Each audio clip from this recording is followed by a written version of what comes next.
छोटी पंखड़ी को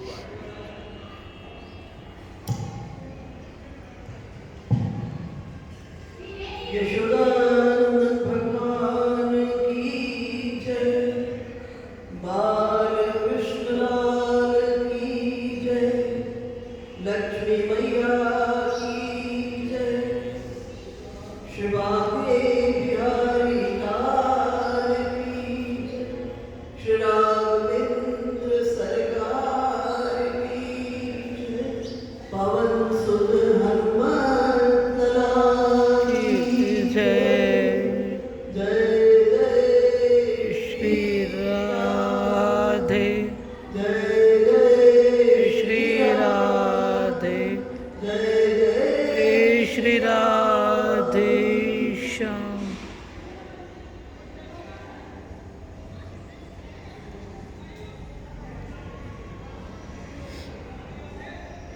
अनंत बलवंत श्री हनुमत लाल जी के प्राकट्य उत्सव, हनुमान जी जिनके यश का वर्णन स्वयं श्री राम कर रहे हैं। मानस के भीतर में, रामायण में श्री राम को रघुवीर कहा है, परंतु हनुमान जी को महावीर कहा है। वास्तव में हनुमान जी का जो प्राकट्य है वो एको ब्रह्म, जो एक ब्रह्म है जिसके अनेक रूप हैं, उन अनेकों रूपों में एको ब्रह्म अपने ही एक रूप में सेवक के रूप में प्रकट हुए। ये अवतार की लीला है, प्राकट्य की लीला है हनुमान जी की। हनुमान जी कौन है? साक्षात महादेव। महादेव ही हनुमदेश्वर होकर के, हनुमान जी होकर के श्री राम जी की सेवा में प्रकट हो रहे हैं, सेवक बनकर के इस लीला में आ रहे हैं। इसलिए रामायण में गोस्वामी जी महाराज कहते हैं, सेवक स्वामी सखा सिय पी के। सेवक भी है और स्वामी भी है और सखा भी है। सेवक स्वामी सखा सिय पी के, महावीर बिनवऊ हनुमाना, राम जासु जस आप बखाना। हनुमान जी के यश का वर्णन कौन करते हैं? स्वयं श्री राम। और श्री राम की सेवा में जब भगवान दंड कारुण्य की लीला में प्रवेश करने वाले हैं तो हनुमान जी सेवक बनकर उनके सामने में प्रकट हो जाते हैं। और हनुमान जी कैसे सेवक हैं? जो सेवा करने के बाद सेवा के फल को नहीं चाहते। गोस्वामी जी महाराज रामायण में जब राम जी के महिमा का वर्णन कर रहे हैं तो वंदना कर रहे हैं, तो वंदना करते हुए क्या कह रहे हैं? प्रणवम पवन कुमार खलबन पावक ज्ञान घन, जासु हृदय आगार बसऊ राम सिय चाप धर। बड़ा सुंदर वर्णन आता है जब वंदना करते हैं गोस्वामी जी महाराज रामायण में, तो वंदना करते हुए सबके चरणों को तो स्पर्श करते हैं, सबके चरणों को। प्रणव प्रथम भरत के चरण है ना, सबके चरणों को स्पर्श करते, भरत जी के, लक्ष्मण जी के, शत्रुघ्न जी के, सीता जी के, सबके चरणों को स्पर्श करते, लेकिन हनुमान जी के चरणों को स्पर्श नहीं करते, उनको दूर से प्रणाम करते हैं। हनुमान जी ने पूछा गोस्वामी जी से, भाई सबके चरणों को स्पर्श कर रहे हो, मुझे दूर से क्यों प्रणाम कर रहे हो? तो कहे, प्रभु आपके चरणों को स्पर्श करेंगे, आपके चरण तो मिल जाएंगे, लेकिन आपके चरणों, आपके हृदय में जो सरकार बैठे हमारे सीताराम जी, उनका दर्शन नहीं होगा। इसलिए आपको दूर से प्रणाम करते हैं, हमें आप भी चाहिए और आपके हृदय में बैठे हुए सरकार भी चाहिए। और कितनी सेवा करते हैं। सुमिरे पवन सुत पावन नामु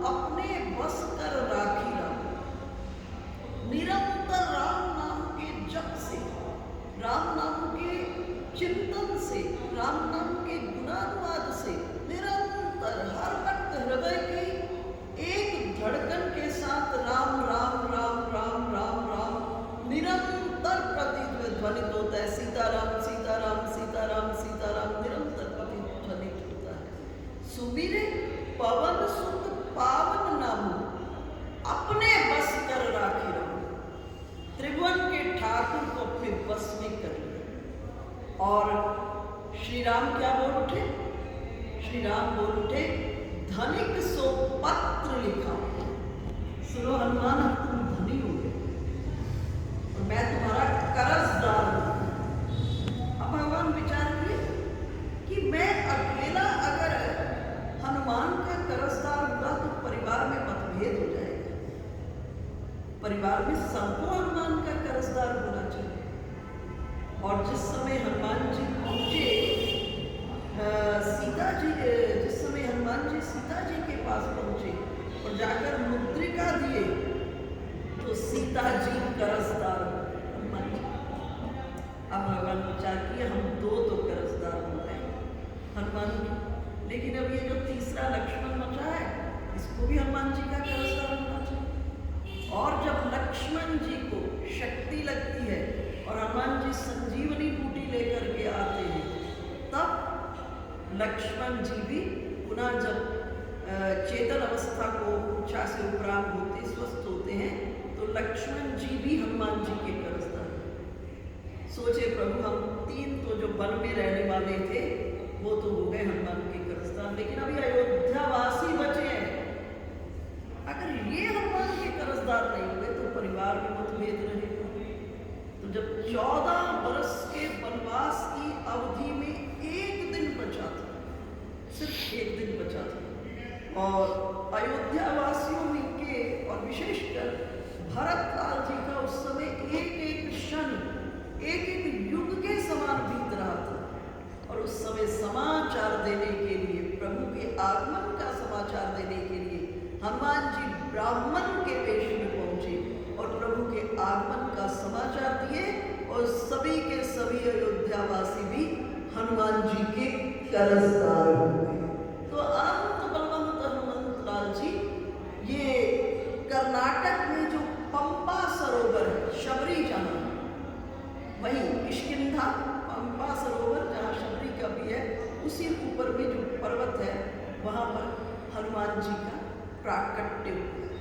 कथा इस प्रकार से है कि जिस समय दो कथाएं आती हनुमान जी के प्राकट्य की। एक कथा है जब समुद्र मंथन हुआ, तो समुद्र मंथन के बाद जब अमृत निकला तो अमृत छल से भगवान विष्णु अपने रूप को मोहिनी रूप में परिवर्तित करके उस अमृत को दैत्यों से ले लिए।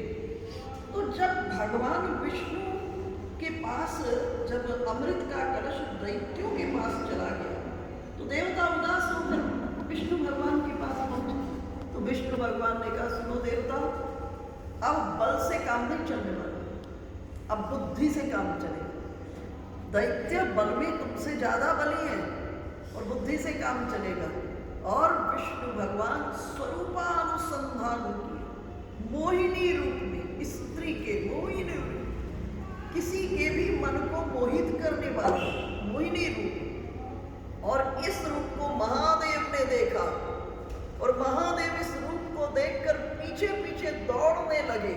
इतना आकर्षक, इतना सुंदर रूप था, इतना मन को मोहने वाला विष्णु भगवान का स्त्री के रूप में मोहिनी अवतार जो हुआ।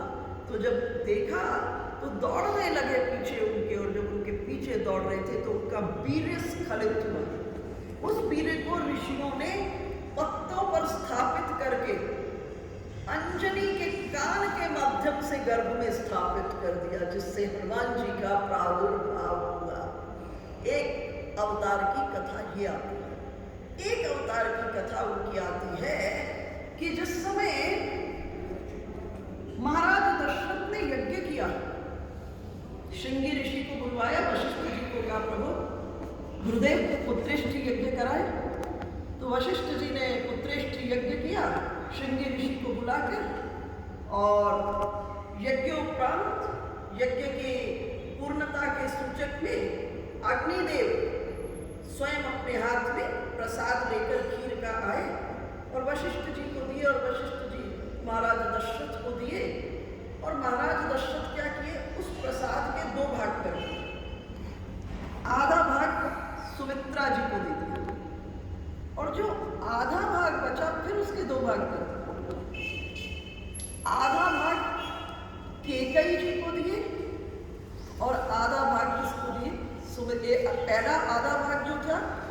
वो पूरी खीर का आधा भाग कौशल्या जी को, पहला भाग, फिर जो शेष बची उसके 2 भाग थे। उस 2 में से 1 भाग दे दिए कैकेयी को और 1 सुमित्रा को।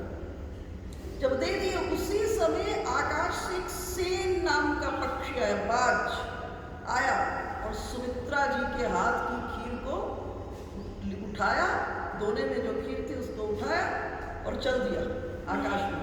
पवन देव उस खीर को गिरे नहीं, व्यवस्थित करते हुए उस स्थान पर ले गए जहां हनुमान जी की माता अंजलि को यूं करके महादेव से प्रार्थना कर रही है, आपके बल वीर गुण के अनुरूप मुझे बेटा चाहिए।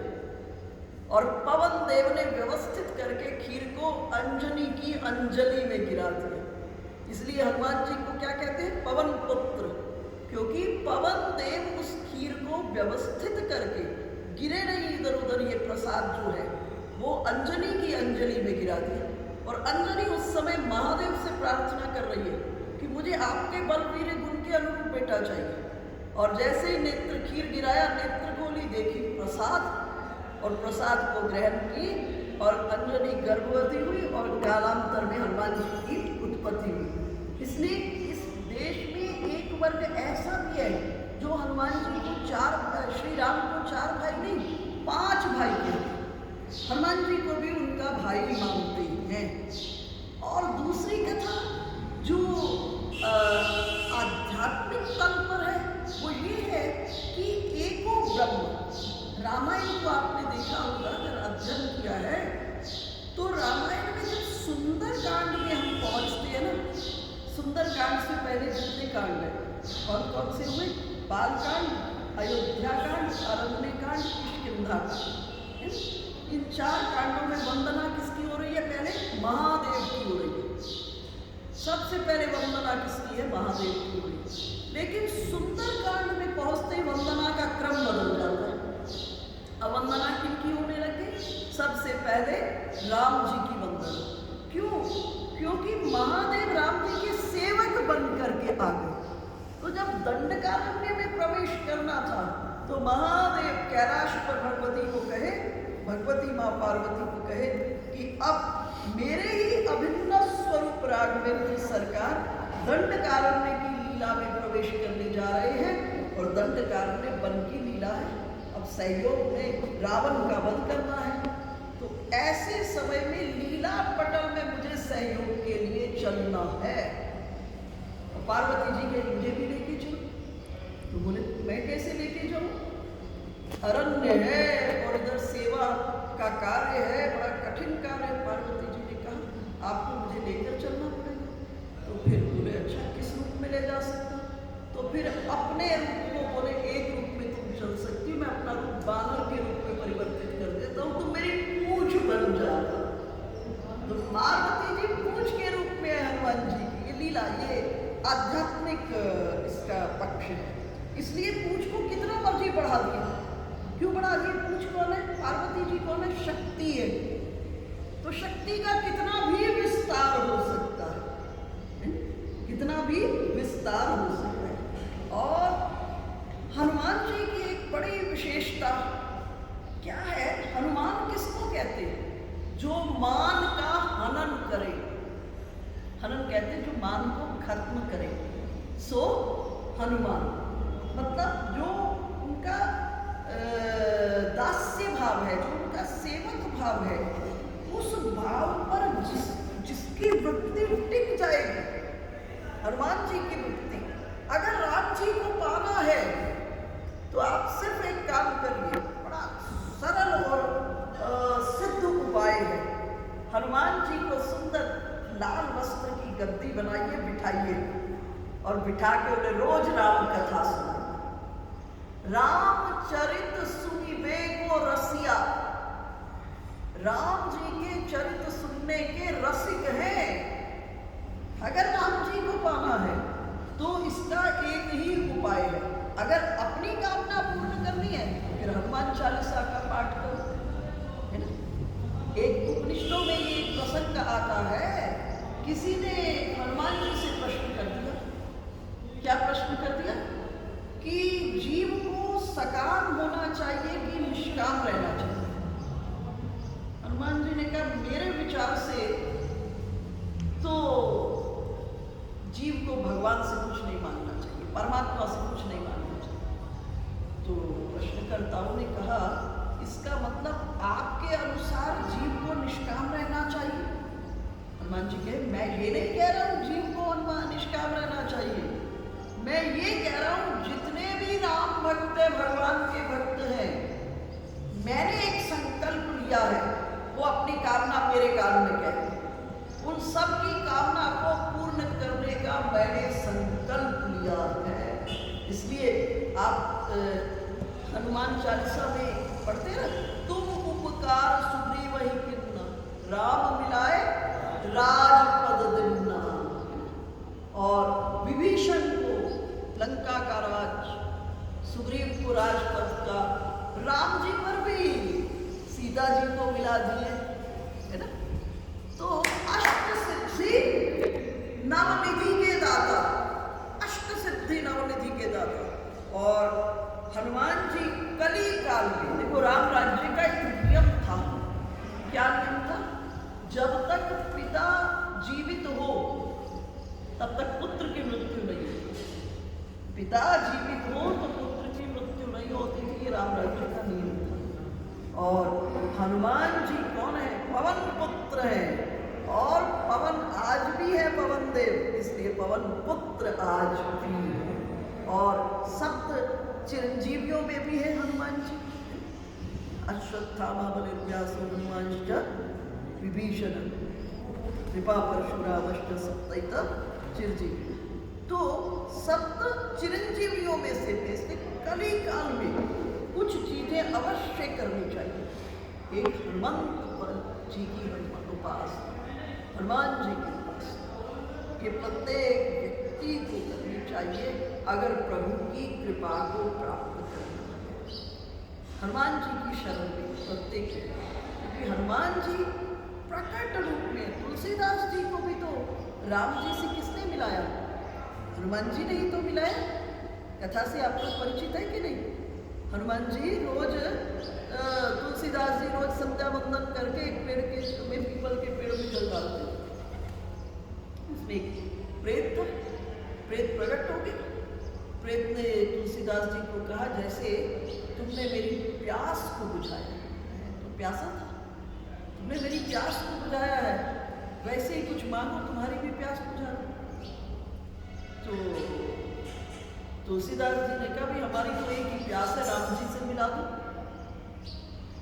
बोले अगर राम जी से मिला सकता तो मैं प्रेत ही होता।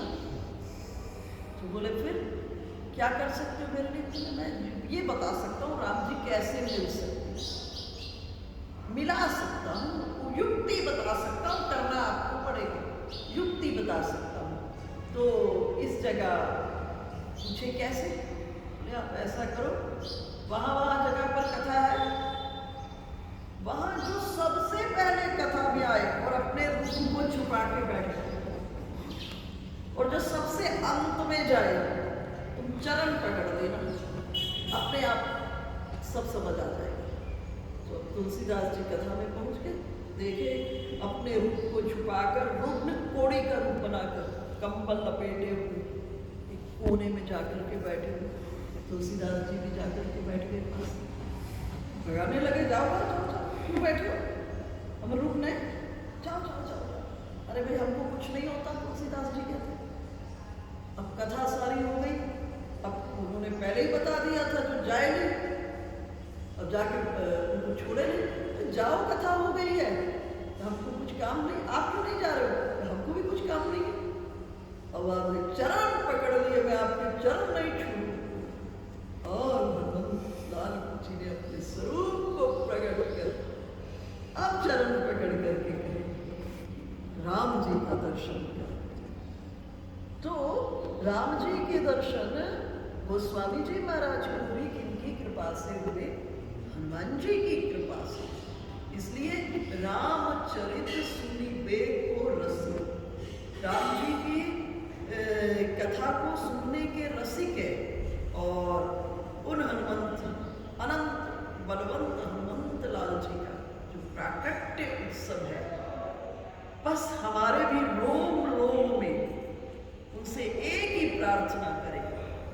कि जैसी श्रद्धा, जैसा प्रेम, आप तो एको ब्रह्म है, लेकिन लीला के पटल पर जो एको ब्रह्म आप इस रूप में आए, और जैसा राम जी के प्रति आपके अंतःकरण में निष्ठा, जैसी राम जी के प्रति आपकी दास्य भक्ति, जैसा राम जी के प्रति आपका विश्वास, जैसा राम जी के प्रति आपका समर्पण, वैसी कृपा हमारे भीतर में भी कर दे, हम भी प्रभु के दास हो जाएं, हमारे भीतर की भी श्रद्धा जग जाए, हमारे भीतर का भी विश्वास जग जाए, और हम एक निष्ठ होकर के प्रभु के शरणागत हो जाए। तो हनुमान जी को प्रसन्न करने के लिए आज के दिन सुंदर हनुमान जी को कुछ मीठा भोग लगाए। मीठे में हनुमान जी को लड्डू बहुत पसंद है, हनुमान जी को गुड़ चना भी बहुत पसंद है, इसलिए हनुमान जी को जो प्रिय लगता है उसका सुंदर भोग लगाएं।